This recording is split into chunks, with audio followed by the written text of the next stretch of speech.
அன்புக்குரியவர்களே, ஆண்டவர் இயேசுவின் இனிய பெயரில் உங்களை அன்போடு வாழ்த்துகின்றேன்.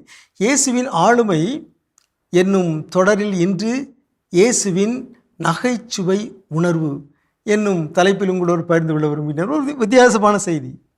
நல்ல தலைவர்கள், நல்ல ஆளுமைகள் நகைச்சுவை உணர்வு கொண்டவர்களாக இருக்கிறார்கள். Sense of humour. எல்லா தலைவர்களுக்கும் அந்த சென்ஸ் ஆஃப் ஹியூமர், நகைச்சுவை உணர்வு இருக்க வேண்டும். நற்செய்தி நூல்கள் இயேசுடைய வாழ்வை நன்றாக பதிவு செய்திருக்கின்றன. இயேசு அழுதார் என்று 3 முறை பதிவு செய்யப்பட்டிருக்கிறது. ஆனால் இயேசு சிரித்தார் என்று ஒரு முறை கூட பதிவு செய்யப்படவில்லை. இதை என்னைக்காவது நீங்கள் எண்ணி பார்த்துருக்கீங்களா?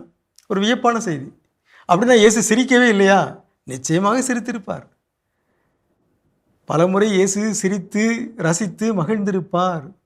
சில படங்களை நாம் பார்த்திருப்போம். இயேசு குழந்தைகளோடு கொஞ்சம் மகிழ்ந்து விளையாடுவதை போன்ற தோற்றத்தில் சித்திரங்கள், ஓவியங்கள் வரையப்பட்டிருக்கின்றன. நாம் அவற்றை பார்த்திருக்கிறோம். இயேசு நிச்சயமாக சிரித்து மகிழ்ந்திருப்பார். ஆனால் அவர் சிரித்தார் என்று எழுதுவதற்கு தேவை ஏற்படவில்லை. ஆகவேதான் அவர்கள் நற்செய்தியாளர்கள் அதை பதிவு செய்யவில்லை. ஆனால் இயேசு அழுதார். அழுகை என்பது ஒரு பரிவின் வெளிப்பாடு. ஆகவே அதை கண்டிப்பாக பதிவு செய்ய வேண்டும். அவர் பரிவு நிறைந்தவராக இருந்தார், அவர் துயரம் கொண்டார் என்பதை பதிவு செய்ய வேண்டும்.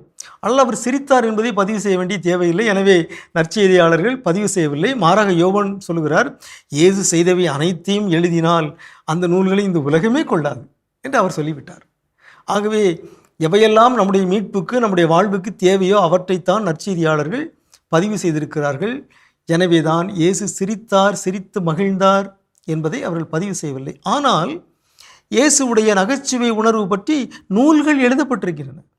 இயேசுவுடைய பேச்சில் மெல்லிய நகைச்சுவை உணர்வு தென்படுகிறது என்பதற்கெல்லாம் பல எடுத்துக்காட்டுகள் இருக்கின்றன. 2 எடுத்துக்காட்டுகளை நான் உங்களோடு பகிர்ந்து கொள்கின்றேன். மத்தேயு நற்செய்தி 6:34 இயேசு சொல்கிறார், நாளைக்காக கவலைப்படாதீர்கள், நாளைய கவலையை போக்க நாளை வழிபிறக்கும், அந்தந்த நாளுக்கு அன்றன்றுள்ள தொல்லையே போதும். இதை நாம் கொஞ்சம் கற்பனையோடு வாசித்து பார்க்கணும். அன்னன்னைக்கு உள்ள தொல்லை அன்னன்னைக்கு போதுமப்பா என்று இயேசு ஒரு நகைச்சுவை உணர்வோடு சொல்கிறது போல நாம் அதை கற்பனை செய்தால் அது மிக சுவையாக இருக்கும். அன்றன்று உள்ள தொல்லை அன்னன்னைக்கு போதும், ஏன் நாளை பற்றி கவலைப்படுறீங்க என்று நகைச்சுவையோடு இயேசு சொல்லியிருக்கிறார். இன்னொரு இடத்தில் லூக்கா 22:38 பணப்பையும் வாளும் என்று தலைப்பிடப்பட்டிருக்கு. இந்த பகுதியிலே இது ஒரு சுவையான பகுதி தான்.